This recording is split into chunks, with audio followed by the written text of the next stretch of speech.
প্রধান উপদেষ্টার সুষ্ঠু নির্বাচনের আশ্বাসে সন্তুষ্টির কথা জানিয়েছেন বাংলাদেশ জামাত ইসলামের আমির ডাক্তার শফিকুর রহমান। তবে করিডোরের মতো বিষয়ে সিদ্ধান্ত এই সরকারের কাজ নয় বলেও মন্তব্য করেন তিনি।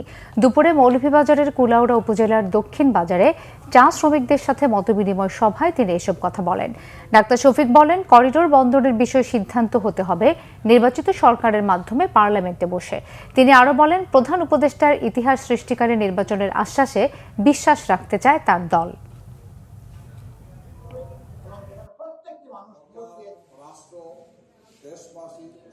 দেশের স্বার্থের বিরুদ্ধে আমরা কোনো কিছুতে হা বলি না। দেশের স্বার্থ যেখানেই বিঘ্নিত হবে সেখানেই নো।